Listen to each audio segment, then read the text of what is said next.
again, tēnā tātou, ko Robbie tēnei. Mihi atu kia koe, Amanda. Lovely to share synchronous space with you for the first time. Yeah, welcome to a little insight into my brain.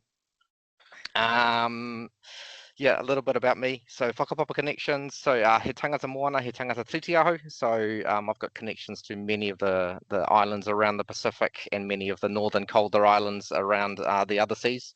And when I was doing a whole bunch of whakapapa work, family history work for our kids, so yeah, I've got two kids. My partner and I, Emma, have two kids, and I was working to find all of the points of entry that they connect to. So both both myself and my partner, and they have 33 points of entry into the country. So that's either couples arriving or individuals arriving who then found their partner here. So 33. And I kind of like, that's a lot, but that's also like just a number. And so my next step is I want to try and actually trace, where did they travel from and how did they arrive? And turns out tracking down boat names is somewhat difficult. But yeah, 33 points of entry for our kids. And on my side, my dad's side, which is the Pacific connections, my grandparents came over via way of multiple islands and ended up in Ōtautahi. My dad was born in Wainoni, and then he grew up in Motueka, and then I was born in Tāmaki, and then spent 4 years in Kirikiriroa, and then now I'm back in Ōtautahi. So bounced up and down and all around. The question, around what's my favorite Christmas treat. I couldn't think of a particular thing. I think the thing I love the most about Christmas is just the food that other people make for me. Because it's always good. And then, some of my extended family are very competitive, so they're showing off, and I appreciate that. And some people just have this like absolute go-to gold dish, which is fantastic, and I appreciate that. And I also appreciate that often in extended whānau gatherings, we usually get asked to bring bread and salad, so I don't have to work very hard compared to how much I enjoy the food. So my greatest treat is other people's food that they make around Christmas, I think. Yeah, I'll do a bit of an intro and then we'll just kind of roll through a bit of a kōrero, and then yes, keen to like kick everything around and pull it all to pieces again. One little piece about me is my brain like just very much operates in systems, and I really struggle to find like a single linear narrative to explain to people. I very much prefer a wānanga thing. So we'll see if this is coherent, and we'll see if I can stay on one linear narrative, not take too many side quests as we go. So what I've got, here's what I think I've got. Anyway, we'll put it that way. I've got a 6-part story about a leadership workshop that I ran. So here's what you need to know, I reckon. So there's nothing on any of these slides that you actually need to read. It's partly just there as a background thing. It's partly there just to prompt me on my storytelling. But there's actually nothing, there's no information you need off the slides. Also, links, tools, I'll send those through for frameworks and stuff I referred to. You'll get those afterwards. You're not going to get a slide pack because there's nothing in it. But of course, there is going to be the recording. What I'm hoping to share with you is a little bit of just my experience, like what was it like as I went through this. And some of the tools and techniques that we used, or that I used, those are some side quests a little bit, and to just show you a bit more detail on that, but also kind of the philosophies, like the theories of change, the understanding of people that kind of informed the very meta level of what we actually did. My invitations to you are, as always, do whatever you need to do to feel comfortable. This is a story. You can close your eyes if you want to do that. If that helps you engage, all good. You can move around the room. Whatever you need to do to feel engaged to the kōrero, just go do that. But I would appreciate if you keep your cameras on, even if you're off screen. It's just nice to at least see a picture. So do whatever you need to do. We don't have to perform attention in a particular way. And here's some quick notes about my context, so I don't have to remember to say them later. So I'm kind of like an internal consultant. What is Robbie's job? No one really knows. I'm kind of like an embedded change agent. So I'm in the business now. I was in a role that was in our like enterprise design thing. I described that as I have to be part of the machine to change the machine without breaking the machine. Like that's where I land. I'm part of what we call a business group. So that's about 500 people that all report up to one of our executive leaders. So, and for context, Stats is about 1,300 people. So we've got about, when you think of Stats NZ and the people that work at Stats NZ, and you assume you know what they're like, that's my people. That's where we work. I've got all the analysts, the people who touch the data by and large, They are all my mates, all 500 of them. Also for context, we had a major transformational restructure about a year ago. It basically took 30 years of operations and turned it sideways. So it didn't change what we did, but completely changed the nature of the structural relationships. And I started this role in June, and then a week into that was announced to all 500 people that I was leading culture change. So that's just some helpful context to how I arrive into this mahi with my mates. So before we begin, largely for me, but invite you to join too, it'd be good to take a breath. So ha ki roto, ha ki waho. All right. As all good work stories begin, these days, this one begins with a little Teams message. So my boss, he's a very friendly boss. I've called him the big boss. Basically said, hey, do you want to run this leadership day? I was at the past one in my other role. It was quite tense. It was in like the 3 to 6 month window post restructure. We had a lot of people leave through voluntary redundancy, but I kind of went, I like facilitating, getting people in a room is pretty cool. This will be useful for culture change. Like, you're going to give me 60 people in a room where I get to design how they're going to spend their time together. Like, let's go. Right. So initially, like, total confidence, like, yes, I've got this. And then I started thinking about it. And I went, hang on, how does this fit in the context of I'm the culture change guy now? Also, how do we link this in with what we did last time, which was, if you're familiar with the emotional culture deck, that was kind of the primary frame, and how do I connect them with that? And then there was this bubbling conversation around collective leadership. So among a lot of the people who were going to be there, that was like a topic, that was a theme, that was language that a lot of them were using. So I'm like, how the heck am I going to bring all of this together? So very rapidly went from pure excitement into what the heck's going on. So all the usual questions around workshop design, like what can we actually do? What are people's expectations? What are they assuming? What's the history of these things? What are we even trying to achieve here? And the thing that my grounding question is that I found my way back to is like, what might be possible with this group of people in this like literal physical space and time box that we've got, and also at this particular time. So this is not like what's the best workshop ever. This was like, what is it that we can do with these people physically in a room from 9 to 4 o'clock on level 11 of the building, like on the date? What's the opportunity there, and therefore how do we shape that to create some possibility? So also going, and how am I going to do that? Because I've got 60 odd leaders coming through. How am I going to figure out what to do with that? So I said yes enthusiastically, and then of course promptly went, what am I doing? And then remembered that trying to do this by myself is very silly, and I should probably just go get some mates and I should do some collaborative stuff. And really the other piece was, yeah, of course, let's do culture change by just doing it. Let's actually, this is not about achieving something in a workshop. The process that we use to get there, there's all of that stuff. Let's actually, let's just do it rather than try and plan for it.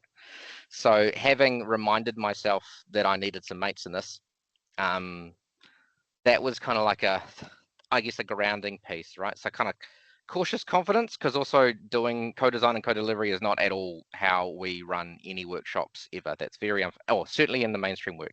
In learning and capability, we do that. But as like a leadership workshop where it's people's jobs and it's an away day, like we don't do facilitation, we don't do co-design, we don't do co-delivery. So bringing something brand new, but kind of reminding myself that actually, no, I do believe that stuff's better when you do collaborative design. I do believe it's better when it's co-facilitated. I do believe that having other people is going to make it better than if I just dreamt this up. So just go with it. Which is also going, co-design, co-delivery, facilitation is a new skill. It's not like there's an existing baseload of people who are really familiar with this. And I am not going to go to the 3 or 4 people who I usually work with this, right? I've got to do this with the people this is actually for, who are pretty typical, people, leaders, managers, public servants. And so what I went to liberating structures, which is that little picture on the left. I was like, it is a whole system of how to do co-design and co-delivery and like emergent facilitation. I don't have to reinvent the wheel. I'm just going to pick that up and run that as our process, as well as also there was some cool conversations around the design team. And the key bit was we managed to include 2 people in our design team who were below the level of hierarchy that get invited, which was like never done before. They were shocked that they were invited. I was like, why not? It's not private. So just really, there was a bunch of stuff even in setting down the design team where we were signaling that the stuff at least is going to be done differently. So side quest number 1, little bit on liberating structures. Here's some quotes from the website. The website honestly looks pretty ugly, but it's got absolute gold in there. If you decide you want to engage in it, feel free to call me for like a 15-minute guide around how to navigate it and how to find the gold. But this is the top level, right? Enhancing relational coordination and trust and fostering lively participation and including unleashing everyone. Like, that sounds cool. Sounds like my kind of thing. This is kind of the heartbeat of liberating structures though. So disruptive innovation also suits me very well. But what they're about, there's a piece in liberating structures that basically says any meeting, put a bunch of people in the room, there are microstructures that arrange and inform and structure our interactions and therefore shape what's possible. And basically there are those 5 on the right. So an invitation, how participation is distributed, how groups are configured, how the physical space, including the physical space is arranged, and then the allocation of time, who talks when and for how long.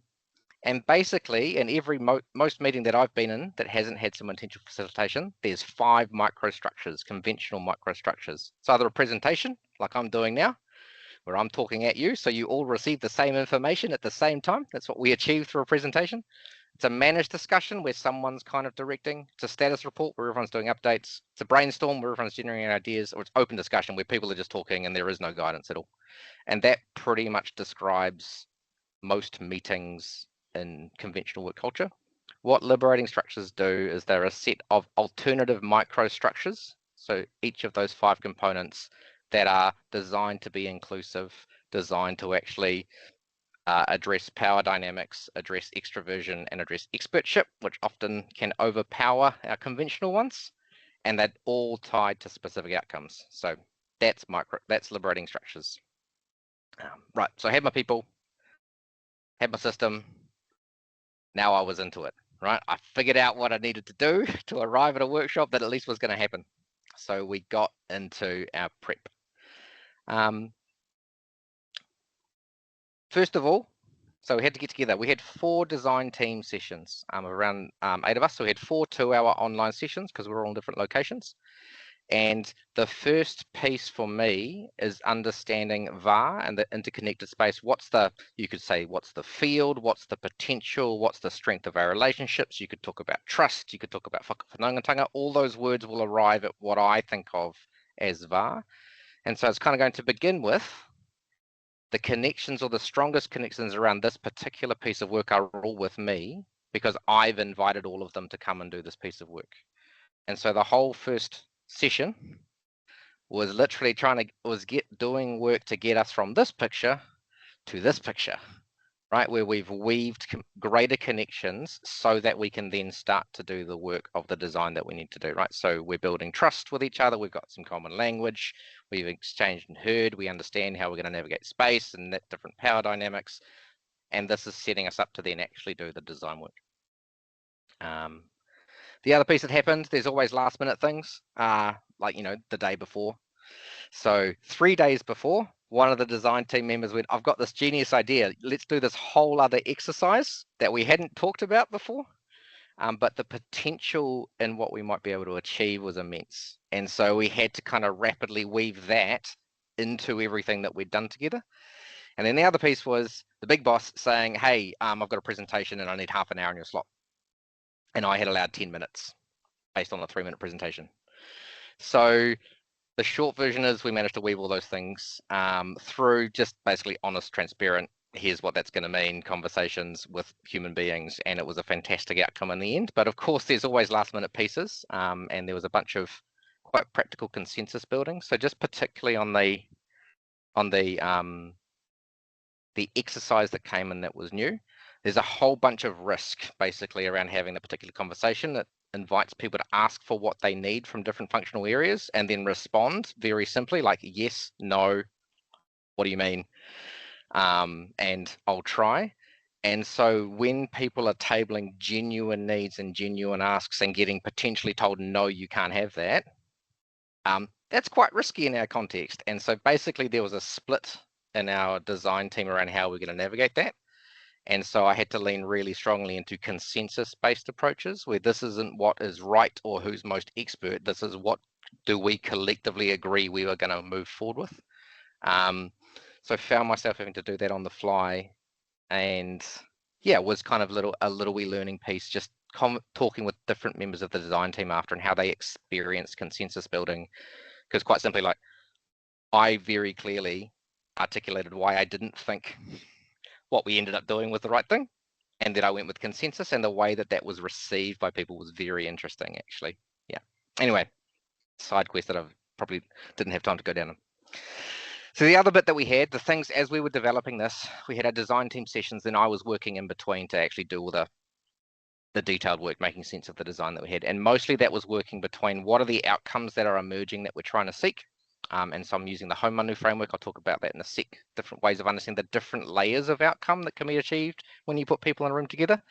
And the other bit was, how do we structure this information in a way that we can all use, right? Because I'm going away and doing a whole lot of work to design a workshop that all of my mates actually have to deliver. So we were using a structure called a design storyboard, which is a liberating structure to help you design a workshop using liberating structures. So it gets very meta. So just briefly, the layers of outcomes. So the top level, we think about a learning outcome. There's some information that we want people to learn.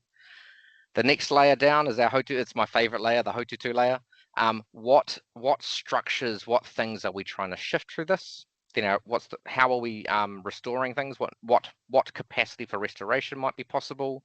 How are we creating connection? And then the bottom of it, how are we as facilitators making sure we're kind of grounded and coming from an open space, open nervous systems, all that kind of stuff, as well as inviting other people into that state so that their connections and conversations are also generative. And anyway, other side quests we could go down there. Just to show you what this literally looked like. This is a nicely blurred, so you can't see any of the details. This was our run sheet that we ended up with, right? So the first one is the outcomes that we're working through. We iterated those, or I was iterating those as they emerged, right? So they got clarified as we went through, and then we ended up with a run sheet that everybody then printed out and scribbled over for their own notes. But we had our run sheet, had a bunch of tools, had some outcomes, had room bookings, and we were ready to go, right, to kind of set off. So I'll tell you some practical details, because if we're talking about a workshop, literally how people sit matters. So we have a long, skinny room that's got windows on two sides, so the top and the right sides as you look at it here. And so what we did is we split the tables into either end, and we were going for like coffee tables with little round puffs in the middle just to kind of break things up. Turns out we don't have coffee tables, and we're not allowed to steal all the footstools from the entire building. So we ended up with a facilitation table sitting in the middle and 6 little footstools, which you use for a particular exercise. So breaking that up, 4 people around each table, screens actually all over the place. So people were sitting in the room but engaging. Essentially, there was no focal point for the room, was the key piece. Our 2 tools that we had, so we used Menti or Mentimeter, and we had a slide deck, and that was it. And I'll show you a little bit of some of those, but Mentimeter, if you're unfamiliar, it's like an online feedback engagement thing. You can use it to basically, we used it very simply. We use people to enter their results anonymously in a way that then is visible to everybody. So it's a pretty good way of getting a common picture of everything that's happening while also keeping discussions in smaller groups. So we had a 75 slide deck, and it's like that because liberating structures have got a very specific way of facilitating. They are timed to the minute. Every structure is timed to the minute. And here's an example of the kind of prompts that you give. So this is very vanilla liberating structures deliberately. So we have an intro slide. Here's what we're going to be doing. Then the next slide, which is the gray one, here's the specific details around what you're going to do. Here's how time is arranged. Here's the invitation. Here's the focus point that we're going to do. And then you just have big prompts for people. So you say it, and then you put it visually up there.